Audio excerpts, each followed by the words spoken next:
Baik, selamat pagi dan salam sehat untuk teman-teman semua, untuk rekan-rekan peserta webinar Indo Anesthesia pada hari Minggu ini.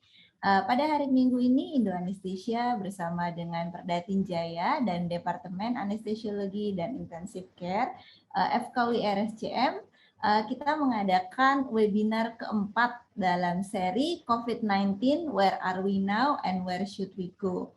Mungkin buat teman-teman yang sudah mengikuti Indo Anesthesia, webinar tentang tema ini kita sudah adakan dari bulan Juli. Jadi hari ini adalah seri keempat dari webinar ini. Pada hari ini juga saya mau mengucapkan terima kasih kepada PT Dexa Medica yang sudah menjadi sponsor pada acara webinar pada hari ini.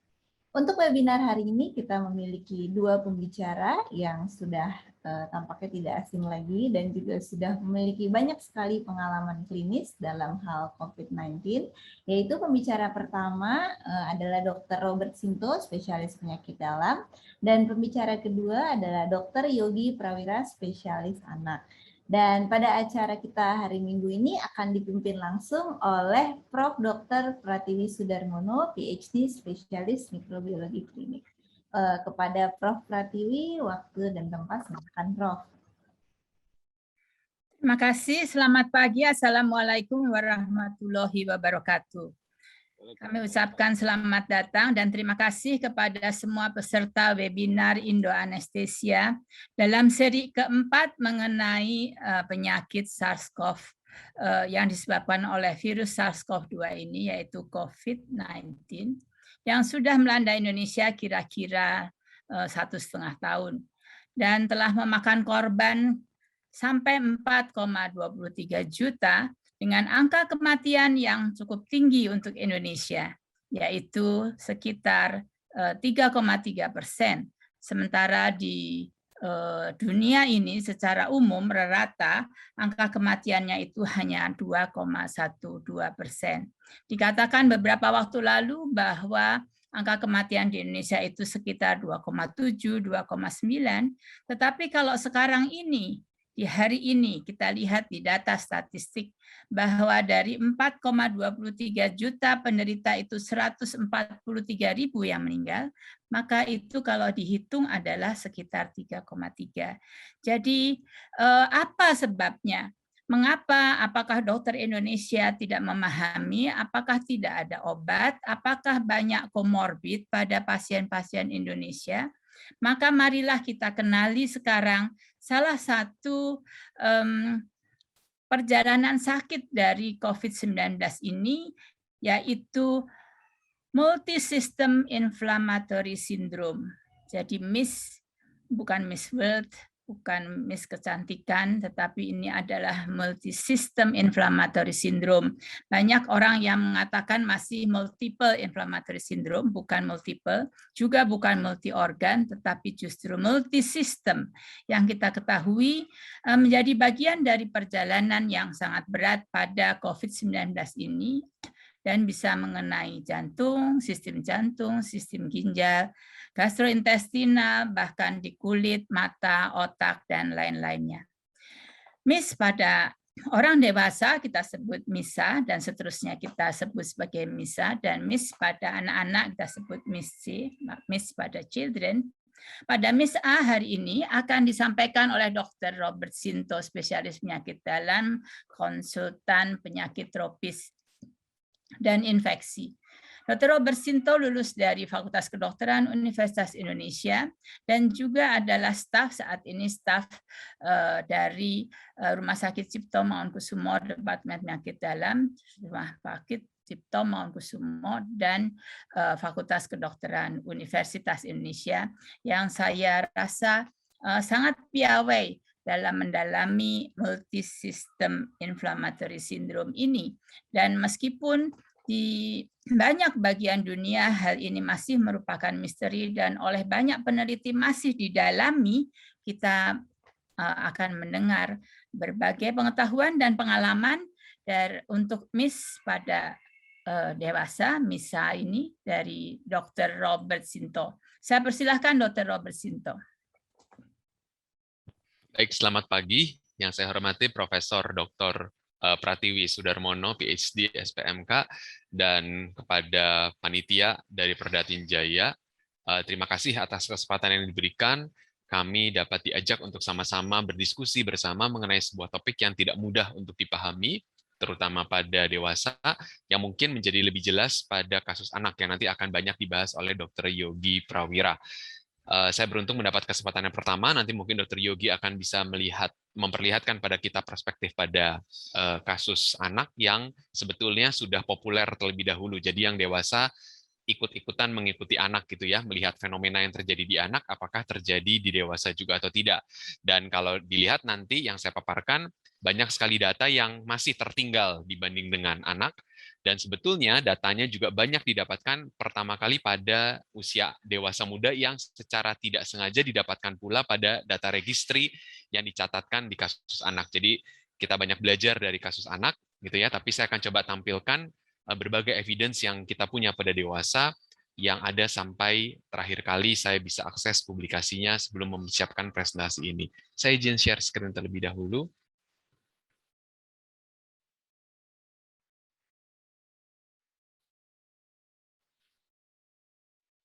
Oke, baik. Topik yang diberikan kepada saya adalah multisystem inflammatory syndrome in adult, dan kita akan coba lihat apakah memang sebetulnya dalam praktek kita selama kita merawat pasien COVID 1,5 tahun terakhir ini, apakah jangan-jangan memang kita sudah pernah bertemu dengan kasus MIS in adult ini. Ini disclaimer saya seperti biasa. Jadi saya mulai dengan slide klasik seperti demikian. Jadi kita tahu bahwa WHO sudah membagi klasifikasi pasien dengan COVID menjadi pasien ringan, yang kemudian bisa berkembang menjadi pneumonia, yang kemudian menjadi severe pneumonia, ARDS, dan keadaan terburuknya adalah sepsis dan septic shock. Jadi ini gambaran klasik yang tampil dalam semua presentasi yang saya pikir harusnya sudah kita pahami dalam 1 tahun terakhir ini. Ini jelas karena terjadi perbedaan patofisiologi. Di 1,5 minggu pertama yang terjadi adalah viral response phase, dan 1,5 perjalanan penyakit kedua adalah host inflammatory response phase. Jadi ini yang mendasari keadaan acute infection pada COVID yang terjadi pada minggu pertama atau di awal minggu kedua. Ini yang banyak kita jumpai, yang banyak kita rawat di dalam perawatan inap, dan yang angkanya tinggi tercatat di dalam Kementerian Kesehatan. Nah, di kutub yang lain, kita sudah kenal juga dengan istilah yang namanya long COVID atau late sequelae. Jadi sequel panjang, jadi pasiennya sudah sembuh dari COVID, kemudian mengalami late sequel. Long COVID, ada yang bilang kemudian ada yang bilang long hauler gitu ya. Jadi gambarannya belum jelas patofisiologinya, tapi biasanya mengenai gangguan pada organ, kardiovaskular, paru, neurologik, atau psychologic manifestation. Jadi biasanya sudah tidak ada lagi hubungan dengan virus, tetapi ini adalah dampak sisa dari adanya infeksi akut. Ini adalah 2 kutub yang sudah banyak diperbincangkan, infeksi akut dan keadaan long COVID.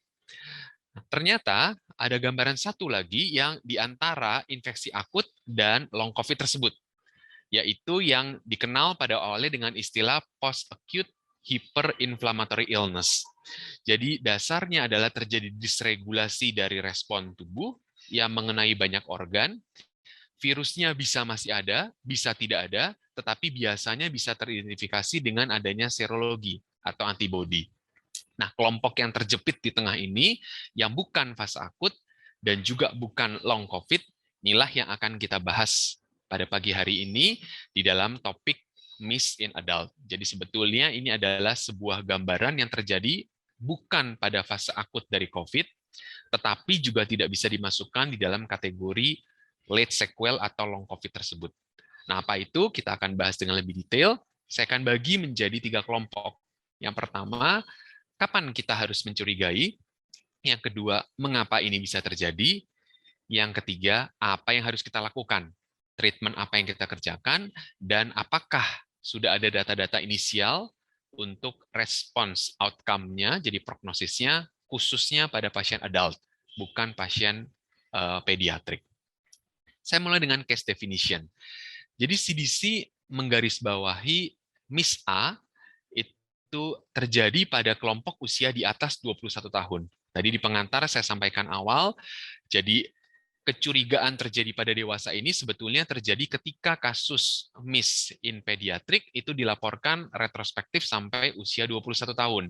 Nah, usia 18 sampai 21 tahun ini kemudian menimbulkan perhatian dari klinisi yang merawat dewasa, apa jangan-jangan sebetulnya juga terjadi fenomena serupa pada kasus dewasa. Jadi case definition menurut CDC membagi usia di atas 21 tahun, kemudian dirawat inap dalam 24 jam pertama, dan memenuhi kriteria klinis dan lab.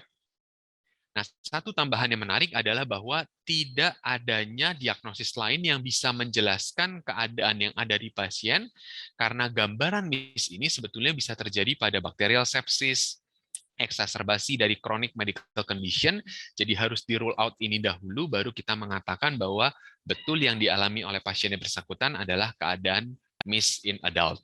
Jadi ini kriteria entry-nya dulu, yang pertama usia, yang kedua ada diagnosis klinis, dan ada diagnosis lab, dengan menyingkirkan kecurigaan lain, misalnya adanya bakterial sepsis atau chronic medical condition. Nah, apa itu keadaan klinis dan keadaan lab-nya? Saya coba pelan-pelan uraikan. Yang pertama adalah harus terdapat demam. Demam ini harus terjadi pada hari pertama sampai ketiga rawat inap. Dan yang kedua adalah terdapat 3 kriteria yang minimal memenuhi 1 kriteria primer. Kriteria primernya adalah severe cardiac illness, yang kedua adanya rash dan non-purulent conjunctivitis, yang ketiga sebagai bagian dari secondary adalah gangguan neurologis, yang keempat adalah shock atau hipotensi, ada abdominal pain, vomiting atau diare, dan trombostopeni. Jadi yang mau digambarkan adalah bahwa ada keterlibatan pada 3 atau lebih dari sistem organ. Sistem organ yang terjadi secara acak, bisa terjadi pada kardiak, atau pada kulit dan konjungtivitis, atau neurologik, atau gastrointestinal, atau hematologi berupa trombostopeni yang sering. Jadi ada pasien dengan gambaran seperti ini yang terjadi gangguan pada 3 organ. Dan satu lagi harus memenuhi lab kriteria. Lab kriterianya adalah 2 dari penanda inflamasi itu naik, jadi adanya proses hiperinflamasi yang ditandai dengan bisa CRP, bisa ferritin, bisa interleukin 6, bisa LED, bisa procalcitonin, dan adanya positif SARS-CoV-2 test, bisa berupa sisa dari RT-PCR atau serologi. Jadi agak kompleks sekali, tapi singkatnya bahwa pasien dewasa lebih dari 21 tahun, kita jumpai ada keterlibatan lebih dari 2-3 organ, dan adanya peningkatan dari penanda inflamasi yang terjadi pada pasien COVID, atau pasien yang baru sembuh dalam arti kutip dari COVID, yang ditandai masih dengan antibodi yang positif. Nah, ada beberapa poin supaya kita tidak bingung. Kalau begitu, apakah pasien yang selama ini perburukan di minggu kedua COVID itu sebetulnya adalah pasien MIS-A dan bukan pasien severe COVID? Maka kriteria tambahannya adalah bahwa dia harus tampil without severe respiratory illness. Jadi ada gangguan organ banyak, tapi parunya reserve. Jadi bukan severe respiratory illness. Maka kita berpikir ini adalah MIS-A, bukan dari severe COVID. Gitu ya, karena kalau ada severe respiratory illness, maka kita anggap bahwa dia adalah severe COVID. Jadi MODS pada severe COVID, seperti slide saya yang awal, dan bukan MIS-A. Sementara kalau dia severe respiratory illness itu tidak terjadi, maka ini jangan-jangan adalah MIS-A. Mengapa severe respiratory illness ini menjadi penting? Jawabannya adalah karena pada keadaan severe respiratory illness, maka bisa terjadi disfungsi organ karena hipoksia. Dan kalau disfungsi organ terjadi akibat hipoksia, maka dia bukan masuk dalam kategori MIS-A. Jadi kalau kita ingat tadi, MIS-A itu adalah hiperinflamasi, jadi inflamasi yang tinggi sekali terjadi di banyak organ dan mengakibatkan gangguan organ, tetapi gangguan organnya bukan disebabkan karena adanya hipoksia, karena adanya severe respiratory illness. Jadi ini sangat penting sekali untuk bisa kita membedakan supaya kita tidak rancu, apakah yang kita hadapi ini adalah kasus MIS-A, ataukah ini adalah kasus severe COVID di minggu kedua. Ya, jadi kata kuncinya seperti demikian. Jadi tidak adanya atau had minimal respiratory symptom, tidak hipoksemia, radiologik abnormalitasnya tidak sedemikian berat sehingga tidak bisa menjelaskan patofisiologi gangguan organ yang terjadi di multisistem. Nah, ini adalah gambaran kohort yang didapatkan. Ini kohort, saya tunjukkan ada 3 kohort yang pernah dilaporkan. Yang pertama adalah kohort pada kelompok yang lebih kecil. Jadi yang paling sering terjadi adalah gastrointestinal tract, diare gitu ya, kemudian konstipasi, abdominal pain. Yang lain adalah hematologik, jadi trombositopeni yang sering terjadi, kemudian kidney, kemudian kardiovaskular. Jadi yang 4 utama sering terjadi adalah gastrointestinal tract, hematologik, gangguan ginjal, dan kardiovaskular. Sementara yang sering terjadi adalah peningkatan dari penanda inflamasi berupa tadi dedimer, LED, kemudian CRP juga meningkat. Nah, ini yang menggambarkan kohort pertama. Jadi yang terjadi bukan justru respirasi yang sering terjadi. Kohort kedua, ini khusus pada pasien MIS yang tampilannya adalah kardiovaskular. Jadi semuanya tampil dengan keadaan acute non-ischemic left ventricular dysfunction. Jadi kalau pasien COVID, kita dapatkan left ventricular dysfunction, tapi bukan secara iskemia. Artinya penyebabnya tadi bukan karena hipoksianya, tetapi karena inflamasi langsung pada kardiak. Nah, itu baru kita akan bisa masukkan dalam kategori MIS-C. Jadi hampir banyak pasien yang tidak ada tanda dari COVID-19 pneumonia. Jadi pasien COVID, kardiak dysfunction terjadi, tapi parunya bersih atau parunya tidak ada gangguan. Nah, kita baru berpikir bahwa ini adalah MIS. Tapi ketika kita dapatkan bahwa kardiak dysfunction yang terjadi, ada hipoksia, iskemia dari gambaran ekokardiografi, maka kita bisa pikirkan, oh ini bukan kasus MIS karena disfungsi kardiaknya terjadi karena hipoksia yang terjadi karena parunya. Jadi itu adalah yang membedakan, yang memudahkan kita dalam praktek sehari-hari. Ini kohort terakhir, jadi baru publish akhir September lalu pada 221 pasien dewasa, pasien anak tentu lebih banyak kasusnya. Jadi hampir jarang terjadi hanya pada satu organ, bahkan mayoritas terjadi pada 4-5 organ. Artinya apa? Kalau kita mencurigai MIS, coba selidiki atau cari semua organ lain yang terlibat.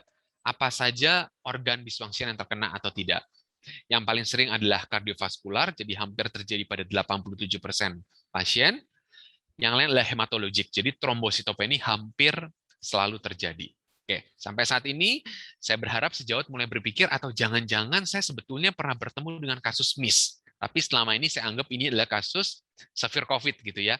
Tapi ini sebetulnya adalah kasus MIS sesuai dengan apa yang sudah dipaparkan di dalam laporan report yang sebelumnya.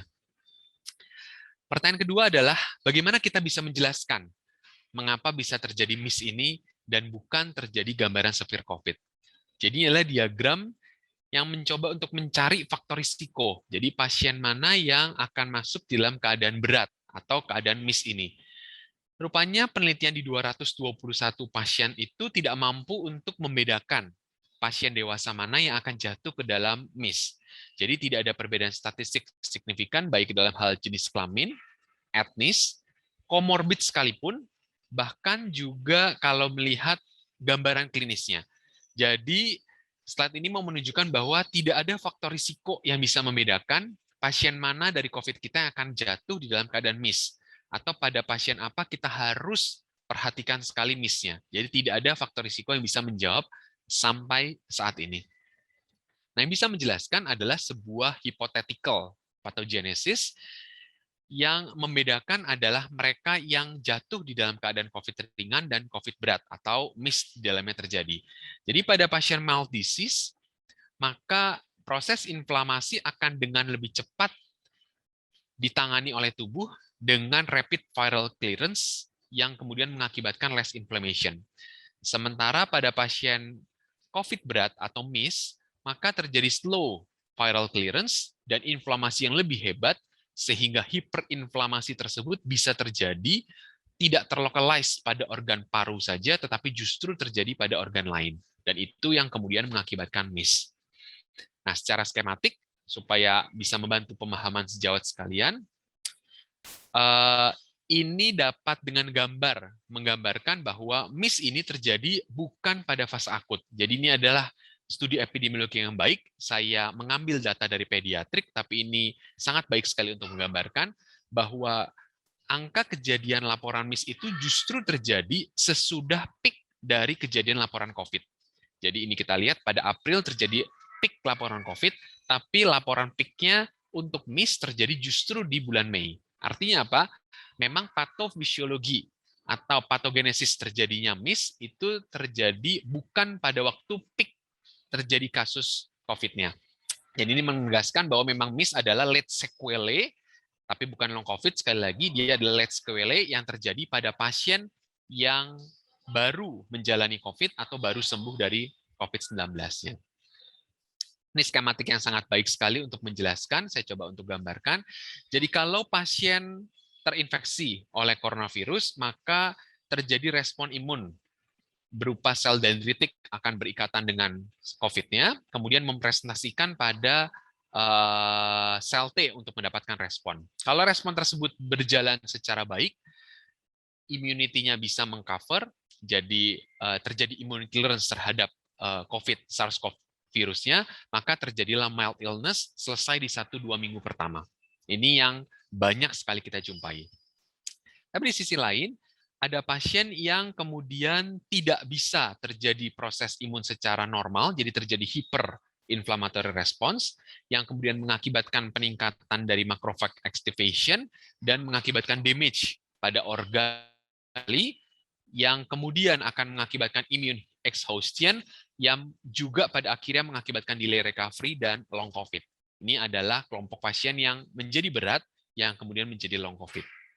Nah, ada kelompok pasien yang lain yang mengalami recovery sebetulnya, jadi proses inflamasinya bisa recover, tapi terjadi dysregulasi yang terjadi akibat pathogenic antibody response, yang kemudian akan mengakibatkan macrophage activation juga, tapi lebih delay dari fase akut tersebut, yang kemudian mengakibatkan gangguan organ juga akibat excess inflammation, dan inilah kelompok yang dinamakan dengan MIS, baik itu MIS pada adult maupun MIS pada pediatric atau children.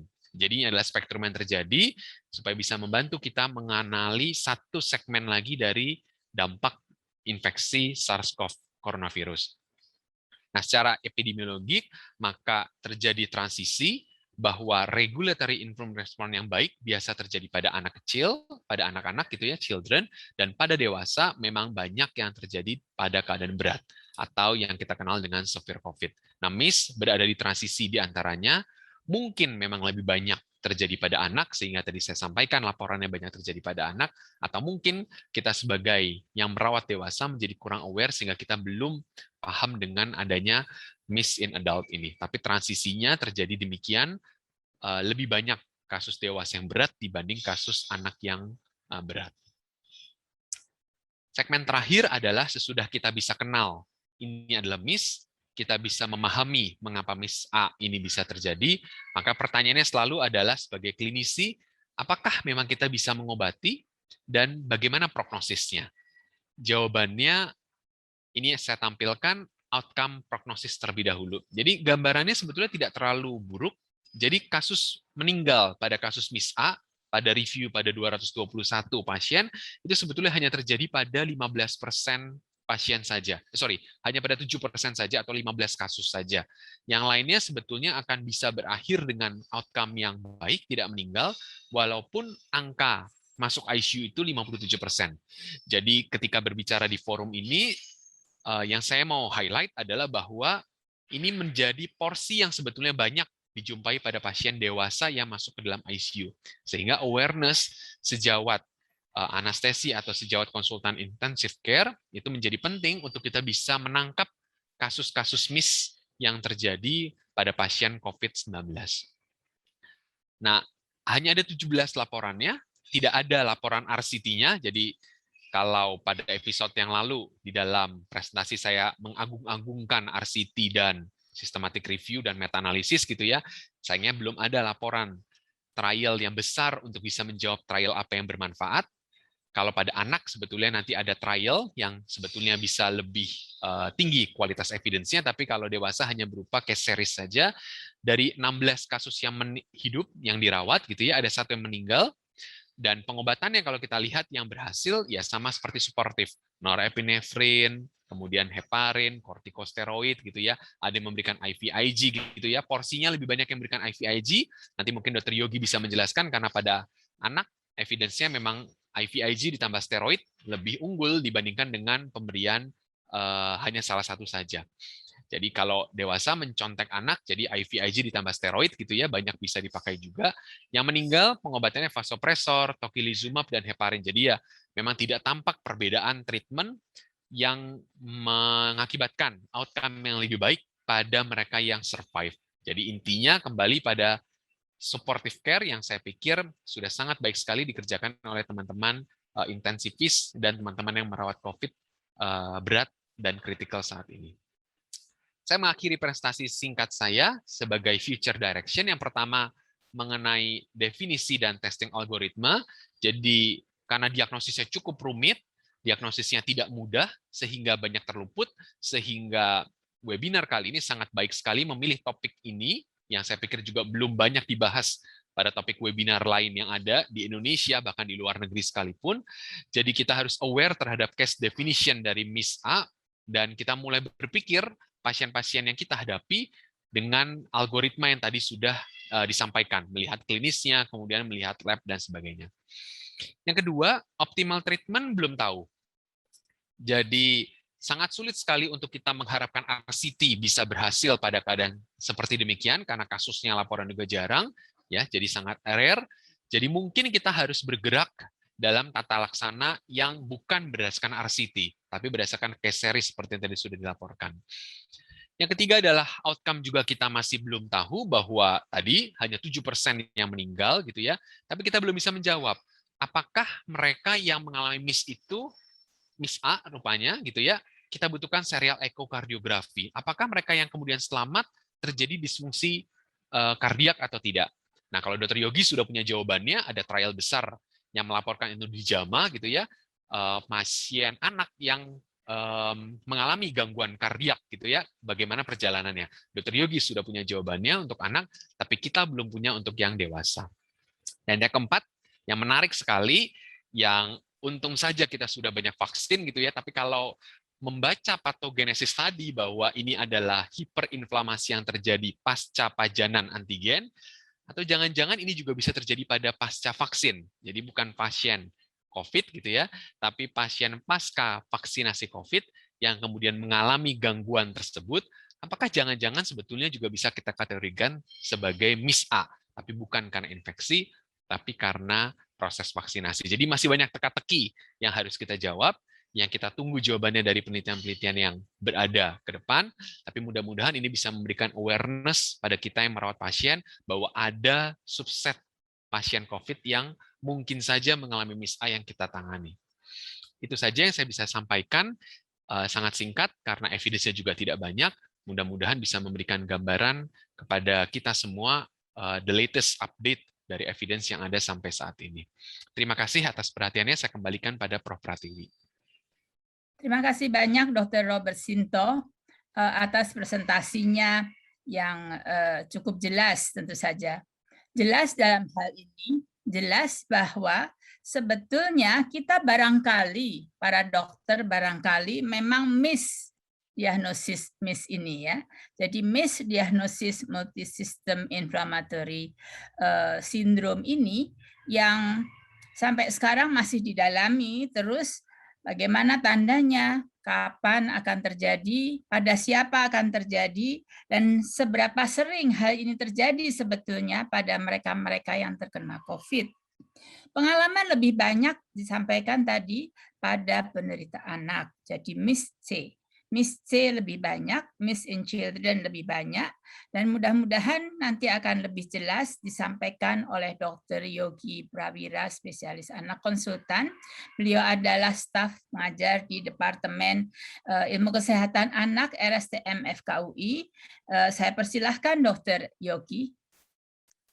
Terima kasih banyak Profesor Dr. Pratiwi Sudarmono, spesialis mikrobiologi klinik konsultan. Juga saya mengucapkan terima kasih kepada Dr. Susulo Chandra, teman-teman dari Indo Anesthesia atas undangannya. Saya beruntung sudah dijelaskan oleh Dr. Robert Sinto tentang timeline ya. Jadi salah satu kata kunci dalam mendiagnosis MIS.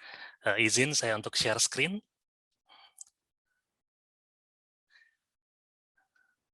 Apakah slide saya terlihat? Sudah, Dok. Baik, terima kasih. Jadi saya akan bahas mengenai multisystem inflammatory syndrome in children. Tapi sebagai disclaimer, sampai sekarang pun kita masih terus belajar, sehingga dari waktu ke waktu akan ada perubahan dari protokol tata laksana COVID-19 termasuk MISC. Jadi kata kunci dalam kita mendiagnosis MIS ya, MIS-C itu adalah timeline.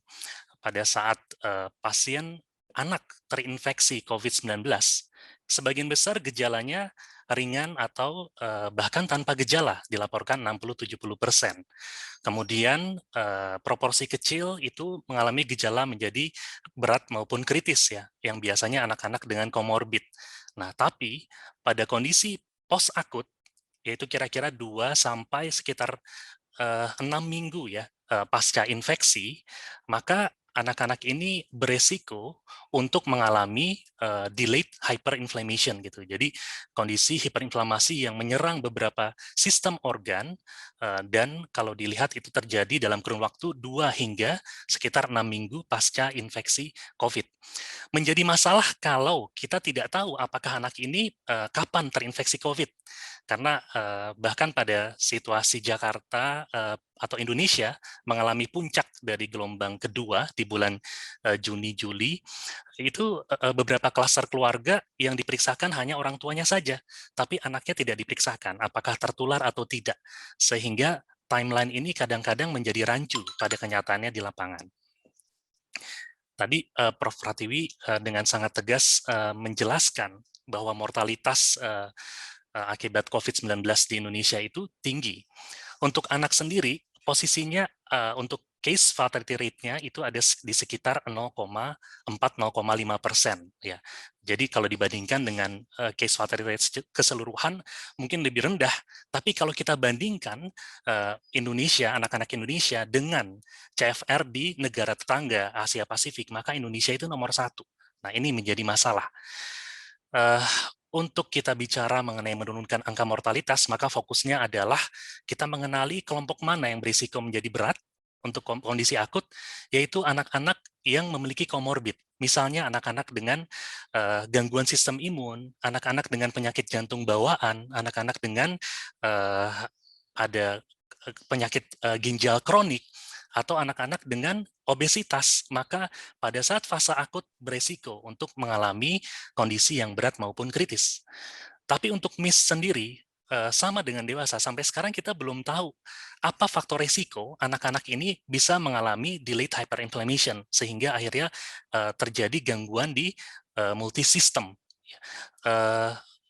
Untuk MIS ada beberapa kondisi yang dikatakan kondisi peradangan disertai demam yang persisten, atau kondisi yang mirip dengan Kawasaki, atau severe MISK.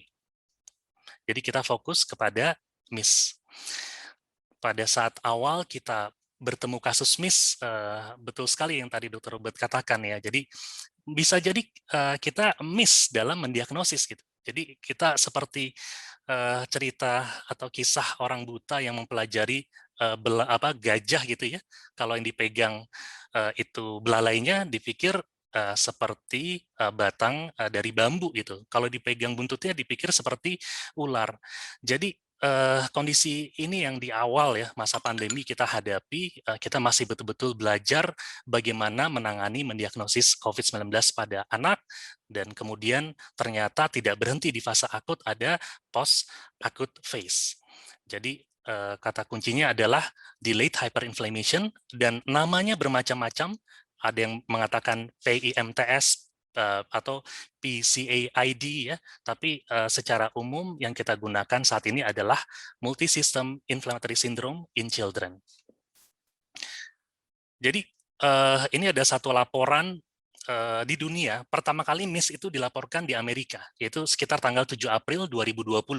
Kasusnya adalah seorang bayi usia 6 bulan dengan klinis seperti Kawasaki, tapi ternyata ada riwayat paparan terhadap COVID-19. Di sini kita bisa lihat pada saat puncak terjadinya COVID-19, kemudian setelah kurang lebih 1 bulan kemudian baru terjadi peningkatan kasus MIS-C. Jadi timeline ini salah satu yang menyebabkan kita jadi curiga. Apakah memang ini berhubungan dengan infeksi COVID-19 sebelumnya? Di awal, karena klinisnya mirip dengan gambaran Kawasaki, maka ada yang menyebut sebagai Kawashoki gitu ya. Jadi Kawasaki dengan klinis shock atau Corona Saki gitu ya. Karena klinisnya tadi mirip dengan klinis Kawasaki. Tapi saat ini istilah yang sering kita gunakan adalah MIS-C. Jadi adanya proses pasca infeksi jadi kalau salah satu yang juga harus kita waspadai, contohnya di Indonesia, peak kasus COVID misalnya pada bulan Juni dengan Juli, sehingga kira-kira 1 bulan kemudian, kalau kita bertemu dengan seorang anak ya dengan klinis yang nanti kita sampaikan, apa-apa saja, demam persisten ya, kemudian kadang disertai dengan gejala saluran cerna, maka harus ada alarm yang memastikan apakah anak ini jangan-jangan masuk ke dalam kriteria diagnosis MIS-C. Definisi kasus dari bulan Mei 2020 itu sudah dibuat oleh Eropa, kemudian CDC dan WHO. Definisi kasusnya, maaf, untuk slide ini, jadi dikatakan terjadi delayed inflammation ya, jadi terjadi sekresi dari sitokin proinflamasi pasca infeksi, juga disertai dengan makrofag activation syndrome, sehingga pasien mengalami klinis demam, peningkatan marker inflamasi, beberapa pasien datang dengan kondisi shock, dan beberapa dengan gangguan multisistem. Salah satu mekanisme yang hipotesisnya adalah terjadi makrofag activation syndrome, sehingga salah satu terapinya yang disarankan adalah kortikosteroid, menstimulasi sel T helper sehingga terjadi cytokine release syndrome dan dysregulasi sistem imun. Beberapa sitokin yang dikatakan akan berperan dalam proses MIS-C antara lain interleukin 17, interleukin 8, dan interleukin 6, sehingga imunomodulator merupakan salah satu prinsip pengobatan pada MIS. Definisi kasus yang berbeda-beda ini kadang membuat bingung ya, tapi kita coba lihat ya, dari WHO, dari Royal College, dari US CDC, dari AHA, kemudian juga dari Kanada, apa perbedaannya? Untuk namanya, kita pakai nama dari WHO, yaitu Multisystem Syndrome in Children, juga dari CDC sama. Untuk demam itu harus ada, jadi harus ada demam, walaupun dari Eropa itu tidak spesifik, tapi dari WHO demamnya persisten lebih dari 72 jam. Untuk usia 0 sampai 19 tahun dari WHO, dan harus ada bukti adanya inflamasi. Keterlibatan multisistem, dan tetap kita berpikir diferensial diagnosis, karena klinis seperti ini bisa disebabkan misalnya karena toxic shock syndrome atau Kawasaki, jadi harus disingkirkan penyebab etiologi lainnya. Untuk paparan SARS-CoV-2, tidak harus PCR-nya positif. Justru hanya sepertiga kasus MIS-C itu yang PCR-nya masih persisten positif. Jadi sekitar 70% PCR sudah negatif, tapi kita bisa buktikan dengan adanya antibodi terhadap SARS-CoV-2. Untuk Ikatan Dokter Anak Indonesia sendiri, kita sudah membuat kriteria diagnosis dan sudah disahkan oleh KMK, yaitu anak usia 0 hingga 18 tahun dengan demam lebih dari 3 hari, dengan 2 atau lebih gejala berikut. Yang pertama ada ruam atau konjungtivitis non-purulen bilateral. Ya. Jadi adanya tanda-tanda ruam konjungtivitis atau tanda-tanda peradangan seperti ruam di daerah ekstremitas maupun di daerah tubuh. Yang kedua, adanya klinis shock, ya, kadang disertai dengan hipotensi. Yang ketiga, adanya disfungsi miokard, ya, bisa disertai perikarditis atau abnormalitas dari temuan EKG, temuan echo, misalnya left ventricular dysfunction, atau peningkatan marker jantung seperti troponin I atau NT-proBNP. Adanya koagulopati, yaitu pemanjangan PTA-PTT atau peningkatan kadar dari D-dimer dan adanya gejala gastrointestinal yang akut, misalnya diare, muntah, atau nyeri perut. Jadi kalau datang seorang anak dengan demam lebih 3 hari, terdapat ruam, dan terdapat gangguan gastrointestinal, maka kita sudah memenuhi kriteria klinis. Nah, bagaimana dengan kriteria laboratoriumnya? Karena namanya sudah menggambarkan multisystem inflammatory. Jadi harus ada peningkatan marker inflamasi. Sesederhana laju endap darah, CRP, procalcitonin, ferritin itu bisa sebagai marker inflamasi. Dan kita harus mengeksklusi kemungkinan penyebab bakterial sepsis, ya, karena klinis ini juga bisa terjadi pada pasien-pasien anak dengan sepsis bakterial atau toxic shock syndrome. Dan ada bukti kalau pernah terinfeksi COVID-19. Misalnya RT-PCR yang masih positif, tapi itu hanya pada 30% kasus, atau adanya serologi yang positif, atau riwayat kontak pasien dengan COVID-19. Ini beberapa kali kita temukan anak-anak yang orang tuanya isolasi mandiri di rumah, kemudian mereka tidak diperiksa karena tidak ada gejala, kemudian 1 bulan kemudian anaknya datang dengan mata merah, kemudian ada demam yang persisten, ada keluhan gastrointestinal setelah dilakukan pemeriksaan lengkap memenuhi kriteria MISK. Jadi ini adalah kriteria klinis, tidak berdasarkan RT-PCR. Nah, setiap kita berhadapan dengan kasus MISC tadi, tetap kita harus memikirkan kemungkinan-kemungkinan lain. Apakah Kawasaki disease, ya, atau Kawasaki disease shock syndrome, atau toxic shock syndrome.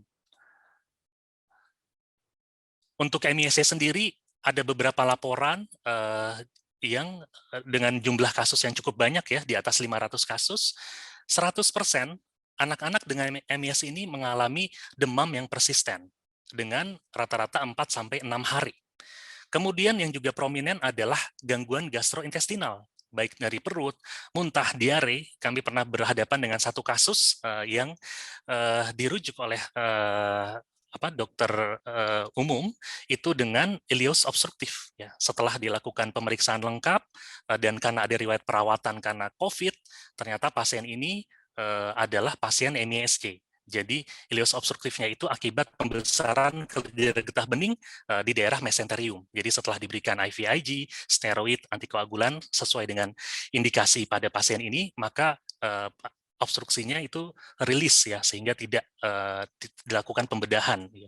Jadi bayangkan kalau ini tidak kita pikirkan, maka pasien ini akan menjalani pembedahan yang tidak perlu, mungkin inflamasinya akan semakin hebat. Ya. Beberapa sistem lain juga terlibat, ada melaporkan ruam, konjungtivitis, ya, keterlibatan mukosa membran. SSP, kalau ketemu anak dengan letargis, kejang, atau nyeri kepala, juga kita harus waspada. Beberapa melaporkan gejala di sistem respirasi, mialgia, edem di ekstremitas, dan limfadenopati. Manifestasi klinisnya juga sangat bervariasi. Tapi memang kita lihat sebagian datang dengan kondisi shock, ya, gangguan sirkulasi, sebagian datang dengan kriteria Kawasaki yang komplit, sehingga kenapa kita berikan IVIG di awal dan ternyata responsnya baik. Kemudian sebagian datang dengan disfungsi miokard, baik dari fungsinya maupun peningkatan kardiak enzim. Ada yang mengalami aritmia, acute kidney injury, serositis, gangguan fungsi hati, juga gejala sistem sistem susunan saraf pusat. Bagaimana dengan temuan laboratorium? Limfopenia itu terjadi pada 85 hingga 95%. Tapi juga terdapat neutrofilia 68-90%. Ada anemia yang ringan dan trombositopenia. Beberapa kasus dirujuk oleh sejawat karena pasien awalnya didiagnosis sebagai DBD, tapi persisten setelah hari kelima demam masih ada dan trombositopenianya persisten. Jadi ini juga salah satu temuan yang sekitar 30-80% pada kasus MIS. Bagaimana dengan peningkatan marker inflamasi? CRP, laju endap darah itu procalcitonin dan interleukin 6 juga ditemukan meningkat. Ada marker koagulasi seperti D-dimer dan fibrinogen juga sebagian meningkat. Marker jantung, hipoalbumin, gangguan fungsi hati, peningkatan LDH, dan hipertrigliseridemia ini juga ditemukan walaupun tidak pada semua kasus. Ya. Untuk echo Yang kita harus cari apakah ada LV dysfunction, apakah terdapat dilatasi arteri koroner atau aneurisma, apakah ada efusi kardiak, atau misalnya ada mitral valve regurgitation. Untuk radiologi sebagian besar normal, sebagian kecil terdapat gambaran efusi pleura yang ringan atau konsolidasi yang patchy. Beberapa terdapat atelektasis. CT thorax juga kurang lebih sama, tapi sebagian kecil terdapat GGO yang nodural. Untuk USG sangat tidak spesifik, ada temuan adanya tanda-tanda peradangan di saluran cerna, termasuk adenopati, adenitis mesenterik seperti pasien yang tadi saya ceritakan. Untuk manajemen klinisnya, kalau kita melihat dari Eropa, maka itu sangat ditentukan oleh tim ya. Jadi yang harus terdiri dari konsultan infeksi tropis anak dan konsultan emergensi dan rawat intensif anak, dan tim-tim lain yang juga ikut terlibat. Sementara USCDC mereka membuat algoritma yang lebih sederhana. Semua pasien dengan MIS dia rawat, dia masuk IVIG, steroid, aspirin, dan antikoagulan. Nah, kita bisa melihat ada stepwise approach ya. Jadi mainstay terapinya adalah imunomodulator yang sering digunakan IVIG dan corticosteroid. IVIG direkomendasikan terutama pasien dengan klinis yang menyerupai Kawasaki atau misalnya ada perubahan koroner, misalnya dilatasi ataupun aneurisma. Maka untuk klinis seperti ini dosis yang diberikan itu lebih besar, sekitar 2 gram per kilogram berat badan. Untuk klinis yang hanya miokarditis itu cukup 1 gram per kilogram berat badan, dan ini single dose, jadi tidak diulang, hanya 1 kali pemberian. Hati-hati dengan reaksi anafilaksis. Bagaimana dengan steroid? Steroid ini juga dipertimbangkan terutama dengan pasien-pasien dengan klinis Kawasaki atau terdapat cytokine storm. Pilihannya adalah methylprednisolone hingga 2 mg per kilogram berat badan per hari. Untuk obat-obatan imunomodulator lain itu harus sangat dipertimbangkan kasus per kasus. Jadi didiskusikan sangat baik seandainya ada mekanisme COVID board meeting yang terdiri dari berbagai ahli untuk menangani kasus-kasus seperti ini. Jadi jangan pernah menangani kasus MISC itu sendirian. Ini harus pendekatan multidisiplin.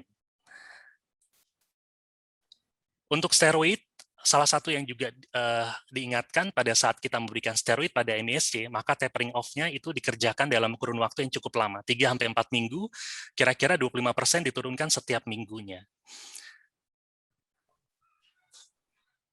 Walaupun memang sebagian besar laporan memberikan IVIG dan steroid, tapi ada beberapa pasien yang ternyata bisa perbaikan tanpa IVIG. Jadi kembali lagi, sangat-sangat tailored individual tergantung kasus yang kita hadapi. Apakah klinisnya berat, apakah ada keterlibatan jantung atau tidak. Ini adalah satu algoritma dari American College of Rheumatology ya. Jadi dari klinis apakah ada demam, kemudian apakah ada ruam, gastrointestinal, edem, konjungtivitis, limfadenopati, dan gejala neurologis. Apakah ada kemungkinan penyebab lain, itu harus dicari etiologi lain. Kalau tidak, selanjutnya dilakukan screening yang lengkap, prinsipnya diperiksa marker inflamasi dan bukti apakah pernah terinfeksi COVID-19 sebelumnya. Ya. Kita juga bisa lanjutkan dengan pemeriksaan kardiak enzyme.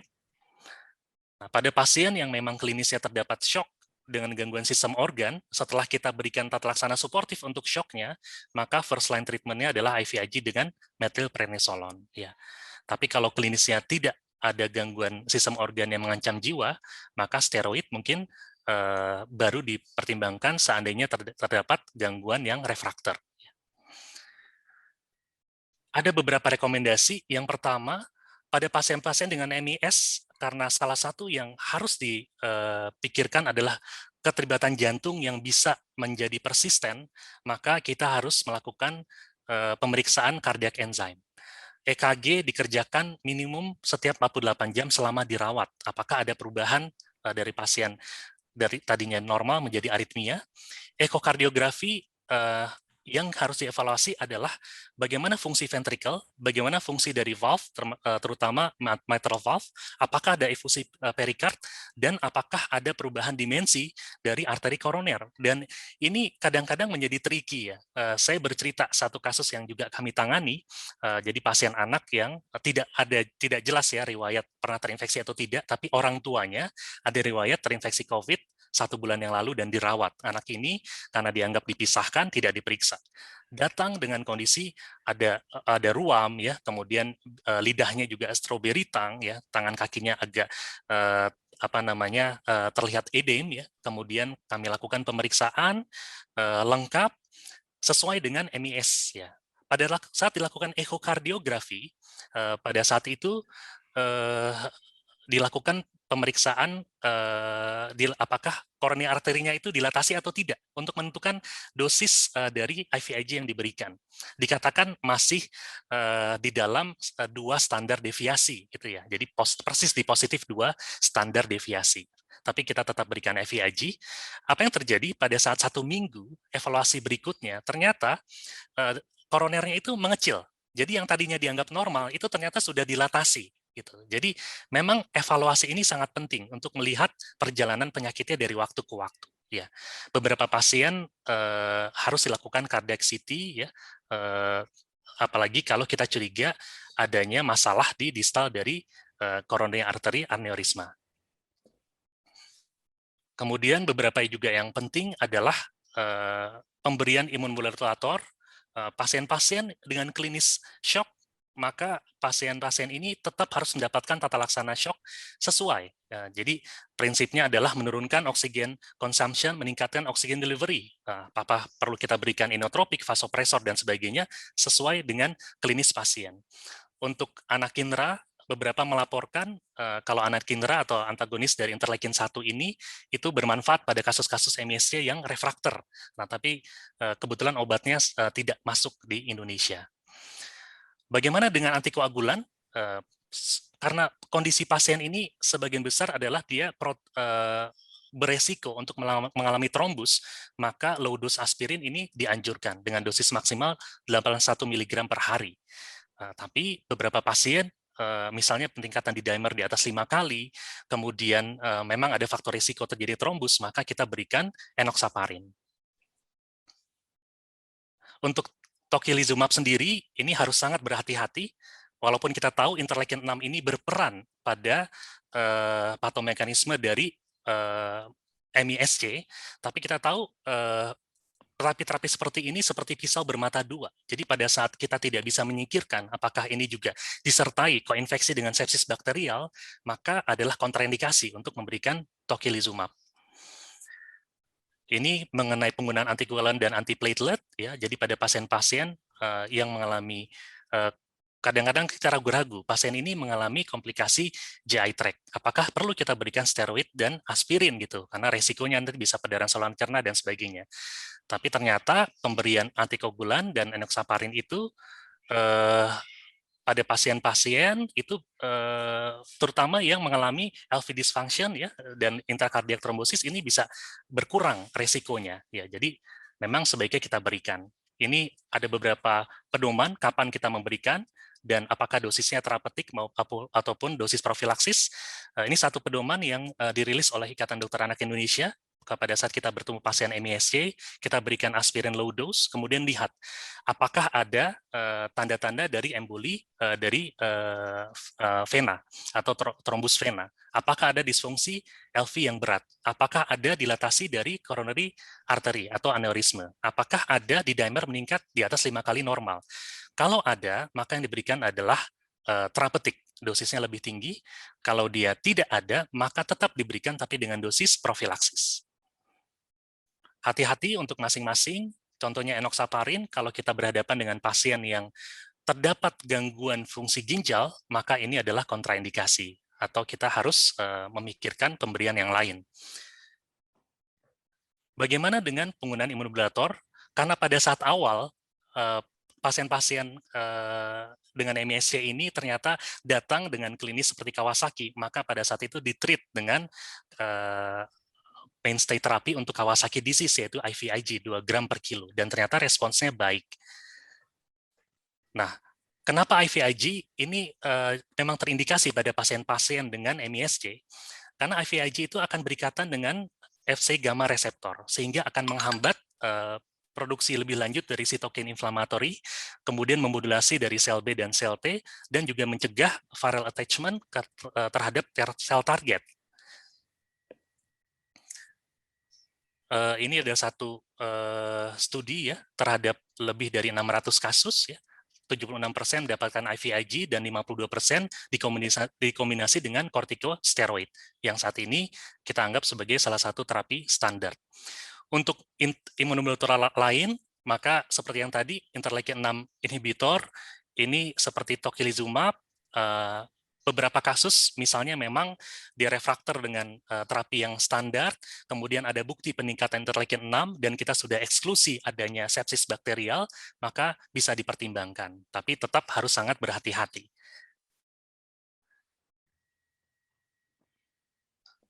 Nah, ini adalah ada beberapa rekomendasi untuk penanganan MISC. Salah satu yang penting adalah pendekatan multidisiplin. Jadi jangan pernah menangani kasus ini sendirian, harus kita komunikasikan tadi dengan dari ICU, kemudian dari infeksi tropis, kemudian juga dari kardiologi. Jadi semua tim yang memang karena ini multisistem, maka pendekatannya juga multidisiplin.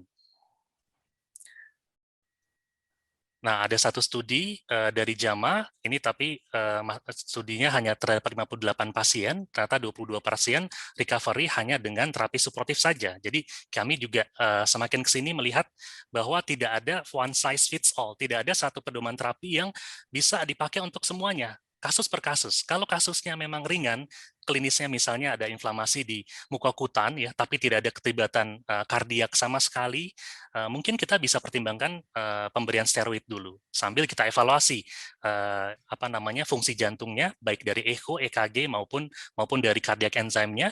Kalau memang tidak ada keterlibatan jantung, IVIG mungkin bisa dipertimbangkan untuk di withhold. Karena kami menerima beberapa konsulan dari misalnya dari Papua, kemudian dari Kalimantan, beberapa dari Sumatera, ternyata tidak mudah untuk memberikan IVIG ini. Selain dari harga yang mahal, belum lagi kalau kita mengikuti KMK, salah satu syarat untuk bisa dilakukan verifikasi pembayaran, ini masalah di lapangan dan memang terjadi, adalah PCR positif. Padahal kita sudah melakukan advokasi dari tahun lalu, kalau MISC ini PCR-nya sebagian besar negatif. Nah, tapi akan menjadi masalah pada saat pasien ini dirawat dengan skema dari Kementerian Kesehatan untuk COVID-19. Ya. Nah, ini juga satu penelitian terhadap 518 pasien MISC, dan memang pasien-pasien yang dapat IVIG plus steroid itu resikonya lebih rendah untuk mengalami disfungsi kardiovaskuler yang persisten dibandingkan hanya IVIG saja. Jadi lesson learned, pada awalnya kita beranggapan COVID-19 ini pada anak tidak terlalu banyak, tapi ternyata semakin ke sini kita tahu anak bisa tertular, bisa menularkan. Pada saat awal kita pikir gejalanya hanya ringan, ternyata semakin ke sini kita tahu mulai dari ringan, sedang, berat, kritis, bahkan pasca infeksi.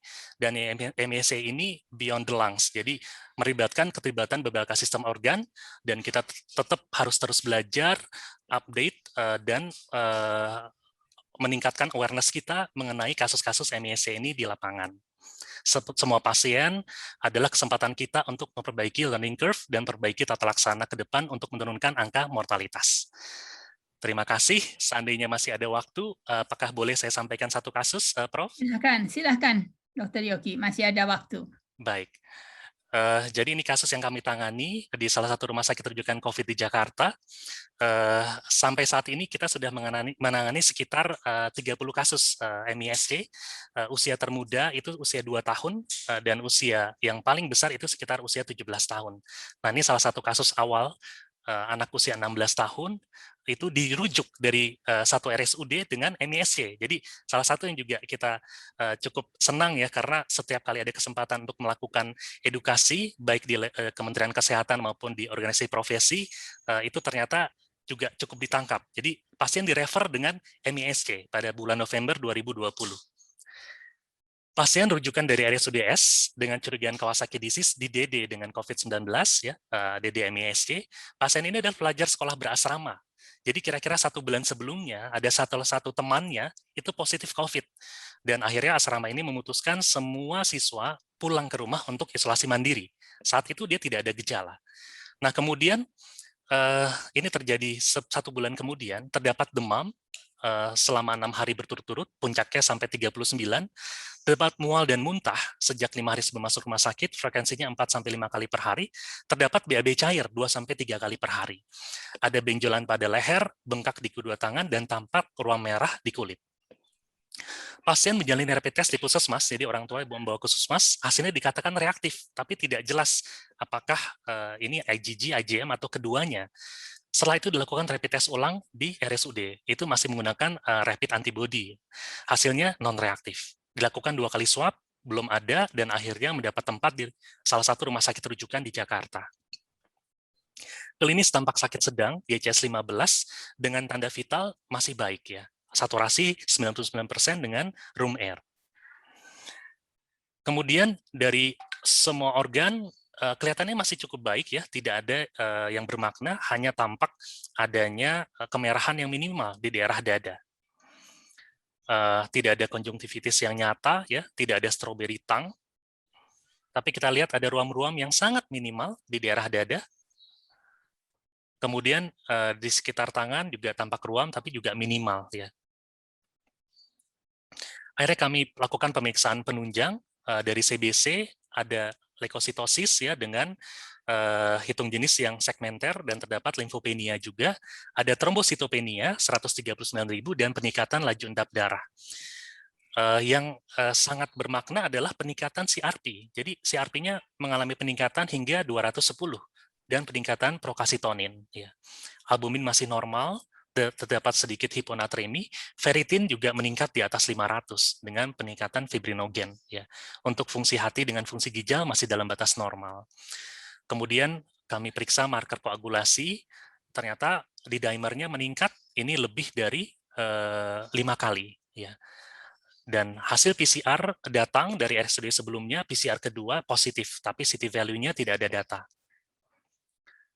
Fototoraksnya ada kesuraman di daerah bawah paru kiri, tapi klinis saat itu tidak ada sesak sama sekali. Kemudian dari ekokardiografi, ternyata walaupun klinis pasien ini tidak ada gangguan sirkulasi, tapi terdapat disfungsi dari LV systolic function. Jadi ejection fraction-nya hanya 42%, ya, dengan coronary artery-nya masih dalam batas normal. Jadi pada saat itu kesimpulannya pasien ini mengalami LV dysfunction, dan kalau kita runut ke dalam kriteria diagnosisnya, maka pasien ini terdapat demam. Kemudian pasien terdapat ruam, kemudian terdapat gangguan saluran cerna. Hanya 2 itu di awal. Setelah itu pasien kita lakukan pemeriksaan marker inflamasi, ternyata memang hiperinflamasi. LED meningkat, CRP meningkat, ferritin meningkat. Ada gangguan koagulasi dengan D-dimer meningkat. Kemudian jelas ada gangguan fungsi jantung dengan ejection fraction di bawah dari 55%, jadi 42%. Sehingga saat itu kami diskusikan dalam satu COVID board meeting yang terdiri dari berbagai ahli, diputuskan pasien ini diberikan IVIG 2 gram per kilogram berat badan per hari, hanya 1 kali pemberian, steroid, dan karena PCR masih positif, diberikan antivirus, aspirin low dose, dan antikoagulan dosis profilaksis. Pasien dirawat kira-kira selama 2 minggu, kemudian pada saat follow up berikutnya, pasien kondisi klinisnya baik, tidak ada keluhan sama sekali, dan ejection fraction-nya juga sudah kembali ke kondisi normal. Nah, ini berbeda dengan ada satu kasus lagi yang kami terima justru di poli umum. Pasien dirujuk dengan kardiomiopati dilatasi. Jadi setelah ditelusuri ternyata pasien ini pernah terpapar dengan kasus COVID-19 tapi dia tidak diperiksa. Dan karena timeline-nya sudah lewat, maka pasien sudah mengalami gangguan di disfungsi jantung yang menetap. Ya, jadi pada saat kita tidak aware, tidak waspada, maka resikonya adalah anak-anak ini bisa mengalami gangguan sistem organ yang sifatnya menetap dan akan menurunkan kualitas hidup anak tersebut. Baik, terima kasih banyak atas waktunya. Assalamualaikum warahmatullahi wabarakatuh. Saya kembalikan kepada Prof. Pratiwi. Ya, terima kasih Dr. Yogi Prawira, spesialis anak konsultan atas presentasinya yang sangat jelas. Rekan-rekan sekalian peserta Indo Anestesia webinar siang ini, saya lihat ada kira-kira 350 orang. Saya sangat bangga kepada teman-teman sekalian, karena berarti masih banyak teman-teman yang merasa bahwa MIS ini, multi sistem inflammatory syndrome ini merupakan hal yang masih baru dan harus dipelajari, dan teman-teman masih bersedia untuk belajar banyak. Saya sendiri merasa tadinya kalau seseorang itu menderita COVID-19 dan ringan-ringan saja, maka hati boleh tentram. Ternyata bila ada MIS A maupun MIS C seperti ini, sebetulnya pernyataan itu tidak serta-merta demikian, tidak serta-merta benar. Menurut saya masih banyak hal yang harus diperhatikan, terutama pada beberapa minggu sesudah barangkali keluar rumah sakit atau sesudah dinyatakan sembuh. Jadi ini saya rasa belum banyak disosialisasikan kepada masyarakat. Yang saya mau tanya sekali lagi kepada Dr. Robert Sinto pada dewasa dan kepada Dr. Yogi Prawira kepada pasien anak, apakah betul bahwa MIS ini harus terkait dengan COVID-19? Karena bisa saja dia merupakan sesuatu yang oleh pasien itu tidak dikenali COVID-nya, karena barangkali tidak ada gejala pada anak-anak, atau memang banyak yang abai, karena banyak masyarakat kita, sebagian besar masyarakat kita yang masih tidak terlalu mau memahami mengenai COVID ini, sering merasa bahwa itu sih sama dengan flu biasa begitu ya pada mereka yang ringan. Ternyata beberapa minggu kemudian ada sindroma ini yang menurut saya cukup berat. Saya silahkan Dr. Robert Sinto. Baik, terima kasih Prof. Jadi kalau memang lihat dari konteks kategori definisi kasusnya, maka kita harus mengasosiasikan dengan cerita COVID, bahwa tidak diperiksakan COVID sebelumnya atau pasien tidak sadar bahwa dia COVID sebelumnya gitu ya Prof, itu memang menjadi tantangan. Dan memang kalau lihat dari ceritanya di kohort yang kardiak yang dilaporkan di New York untuk pada dewasa, jadi memang banyak pasien juga tidak aware dengan cerita bahwa dia pernah terinfeksi oleh COVID. Terinfeksi ya, bahkan bisa jadi tidak bergejala COVID-nya. Tapi kemudian dibuktikan dengan adanya antibodi saja, serologi antibodi yang positif. Dan itu sudah cukup kuat untuk menyatakan bahwa ini MIS A yang berkaitan dengan cerita COVID-19. Karena itu kan tadi di kriterianya, di lab-nya memang harus ada, entah dia masih ada sisa PCR-nya, atau antigen positif, atau serologi positif sudah cukup. Tetapi memang harus dibuktikan dahulu bahwa ini memang mempunyai hubungan dengan infeksi COVID-19. Nah, yang menjadi sulit adalah sesudah pasca vaksinasi ini. Kita tahu bahwa antibodi bisa positif sesudah vaksinasi gitu ya. Tidak bisa membedakan antara ini pasca infeksi atau pasca vaksinasi. Karena itu tadi ada satu future direction yang harus kita lihat. Apakah jangan-jangan memang vaksin pun bisa menginduce terjadinya MIS A pasca vaksinasi. Gitu. Tapi apapun itu, kalau memang dia terkait atau memiliki hubungan temporal dengan COVID-19, maka bisa jadi yang kita alami adalah memang MIS in adult. Demikian jawaban saya, Prof. Pratiwi. Terima kasih. Terima kasih, Dr. Robert. Silahkan, Dr. Yogi. Ya, terima kasih, Prof. Pratiwi. Jadi memang harus ada hubungan temporal association gitu Prof ya, antara infeksi COVID-19 dengan kejadian MIS ini. Tapi memang sulit pada anak karena tidak semua anak yang kontak itu dilakukan swab ya Prof ya. Jadi kadang-kadang di anamnesis pada saat kita bertemu klinis yang kita curiga ke arah MIS adalah kita tanyakan apakah dalam 2 minggu, 1,5 bulan terakhir ada orang serumah yang terinfeksi COVID-19. Ya, nah itu seringkali kita temukan di situ. Oh ternyata memang kakeknya positif atau ternyata ayahnya positif, tapi langsung dipisahkan dok, langsung dirawat di rumah sakit gitu. Tapi ada kontak. Nah kemudian setelah itu kita buktikan dengan serologi, dengan antibodi SARS-CoV-2, baik kita dapat kuantitatif angkanya atau cukup dengan rapid antibody. Jadi ada gunanya juga rapid antibody untuk diagnosis, Prof. Dan kebetulan karena anak-anak di bawah 12 tahun itu belum dilakukan vaksinasi di Indonesia, jadi begitu kita temukan ternyata antibodinya positif, maka kita sudah bisa simpulkan, oh anak ini memang pernah terinfeksi COVID. Jadi dengan klinis sesuai dengan MISC, maka kita harus lakukan tata laksana. Itu, Prof. Ya, terima kasih. Jadi betul-betul challenging menurut saya diagnosis dari MIS ini baik pada adult maupun pada anak-anak. Karena saya mengerti timeline, tetapi timeline itu selalu mungkin tidak bisa seragam untuk semua orang di populasi, baik anak maupun dewasa. Sehingga waktu itu pun kita lihat rentangnya cukup lebar.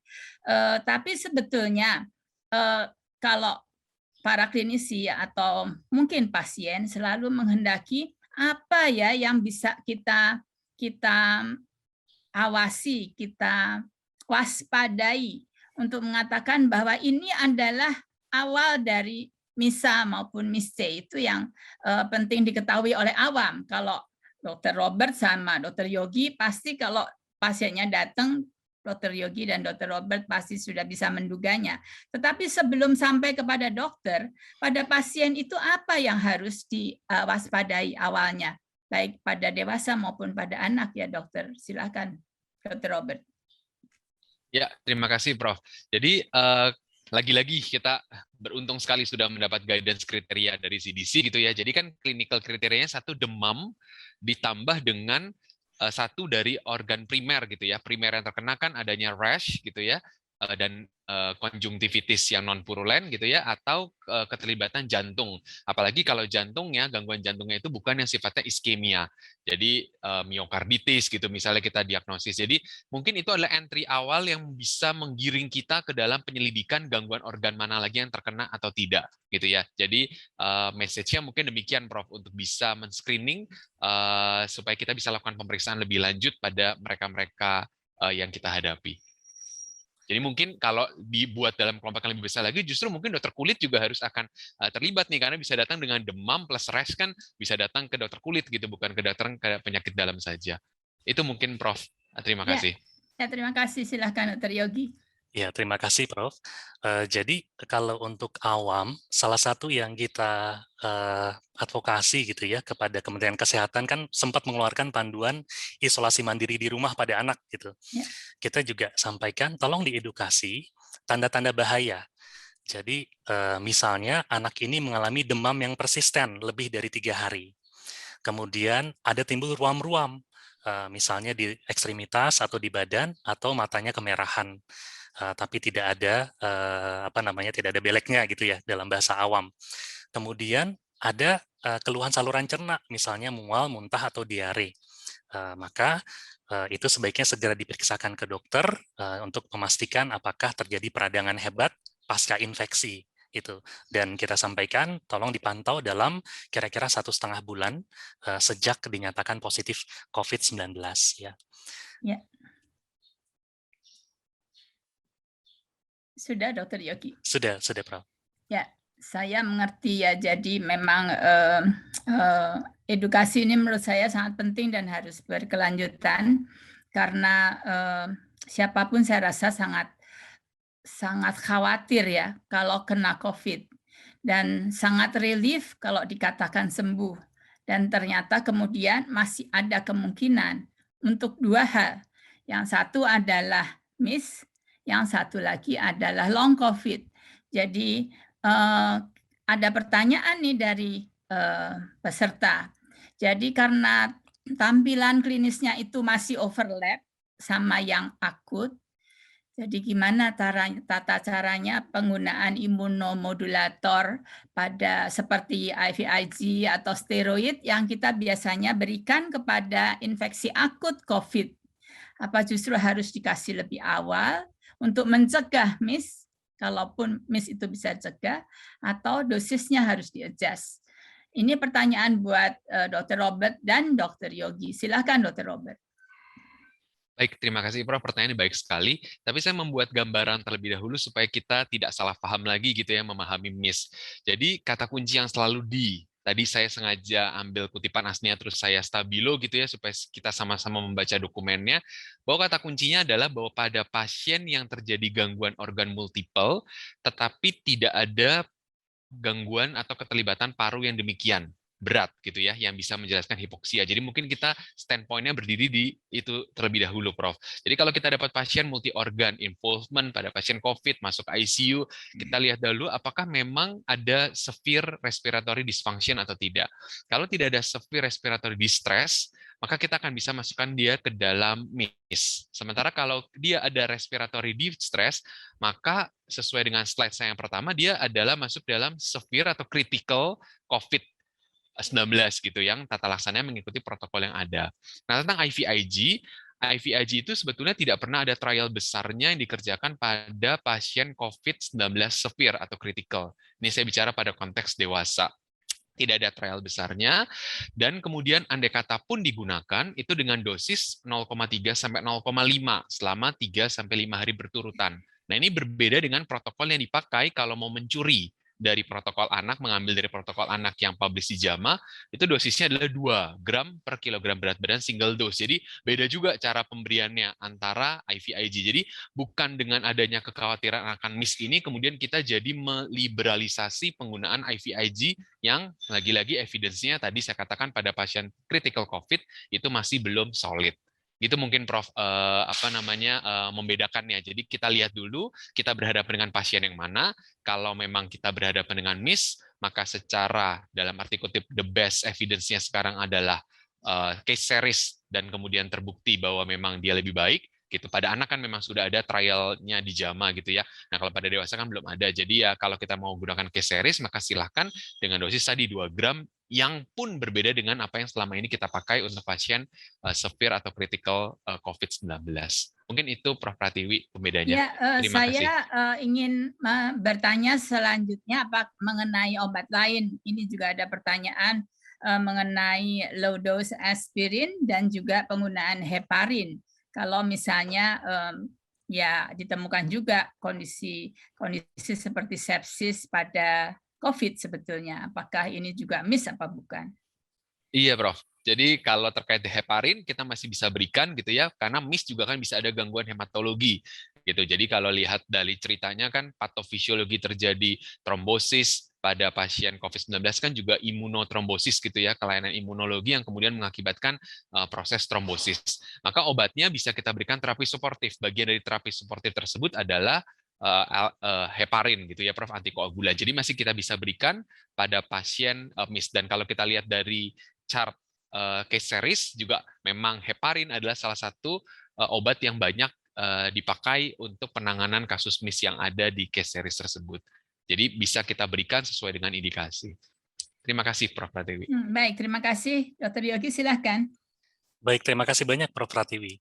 Jadi pertama mungkin kita harus ingatkan ya, MIS ini kan memang sesuatu yang baru dan sesuatu yang jarang sebenarnya. Di anak sendiri ada satu literatur yang mengatakan insidensinya hanya 2 dari 100.000 kasus positif. Nah, tapi itu kalau pemetaannya jelas gitu ya, Prof ya. Nah, pada kenyataannya dalam sebulan terakhir saja gitu ya, satu dokter anak di salah satu hotspotnya COVID itu bisa menangani 4 kasus MIS gitu. Jadi bisa jadi memang insiden COVID pada anak itu ternyata jauh lebih tinggi gitu, karena kalau dikatakan 2 dari 100.000 ada 4, harusnya kan ada dikalikan 2, ada 200.000 anak yang positif, padahal laporannya kan tidak demikian gitu ya. Itu satu. Kemudian yang kedua, MIS ini berbeda dengan COVID yang fase akut pada anak. Kalau di fase akut, anak-anak yang berat yang butuh dirawat sebagian besar adalah anak-anak dengan komorbid gitu. Tapi kalau MIS ini dari yang kita telusuri ya, yang kita temukan itu sebagian anak-anak ini pada saat fase akutnya dia tanpa gejala atau gejalanya ringan. Dan kita tahu pilihan terapi untuk anak dengan COVID-19 gejala ringan tanpa komorbid itu adalah suportif ya, tidak ada terapi definitif yang perlu diberikan, bahkan tidak perlu dirawat gitu. Setelah itu pasien ini mengalami MIS, sampai sekarang kita belum tahu apa faktor risikonya. Jadi tentu adalah overkill kalau kita memberikan steroid, kita memberikan IVIG dari awal gitu untuk pasien-pasien anak. Apalagi kita tahu penelitian besar ya yang penggunaan steroid pada kasus-kasus yang sebenarnya tidak membutuhkan terapi oksigen, kasus-kasus yang sebenarnya klinisnya ringan itu justru meningkatkan morbiditas gitu. Jadi jangan sampai kita memberikan satu pengobatan imunomodulator tanpa indikasi karena ini pisau bermata dua gitu.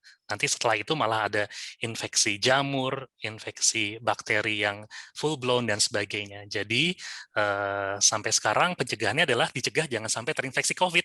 Mungkin itu ya, Prof. Ya, terima kasih. Jadi memang betul-betul untuk mendiagnosis dan mengelola MIS ini diperlukan keterampilan klinik yang lebih advance ya. Dan saya rasa melalui forum ini kita belajar lebih banyak mudah-mudahan. Ada juga pertanyaan yang cukup challenging dari peserta yang mengatakan bahwa ada kemungkinan kan bahwa COVID itu reinfeksi COVID. Jadi beberapa minggu sesudah dinyatakan sembuh, dia reinfeksi. Dan bagaimana reinfeksi ini kita bedakan dari MIS? Silahkan Dr. Robert. Ya, baik Prof. Pratiwi, terima kasih. Jadi tadi kalau saya sedikit memperluas dulu ya Prof. Jadi pasien dengan infeksi kedua atau infeksi ketiga itu sebetulnya belum pernah ada laporan apakah memang infeksi kedua dan ketiga itu membuat risiko untuk terjadi MIS lebih kecil atau lebih besar gitu ya. Tapi apapun itu semuanya sebetulnya selama dia ada infeksi dan kalau lihat dari patogenesisnya bahwa dia terjadi sebagai respon imun yang abnormal terhadap adanya infeksi yang hyper akibat infeksi, maka infeksi kali keberapapun bisa mencetuskan MIS dengan derajat yang sama secara hipotetik karena tidak ada data evidence sama sekali. Yang kedua, bagaimana cara membedakannya? Tentu klinisnya berbeda. Tadi lagi-lagi kalau dia terkena multi organ gitu ya, jadi demam.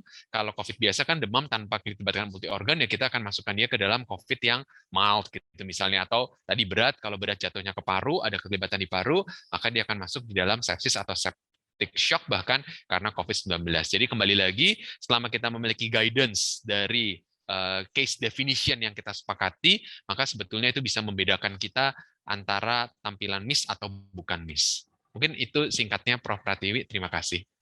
Ya, terima kasih Dr. Robert. Silahkan Dr. Yogi. Baik, terima kasih Prof. Pratiwi. Jadi tadi kurang lebih sama Prof. Untuk kemungkinan reinfeksi kan memang bisa terjadi juga pada anak juga sangat mungkin bisa terjadi.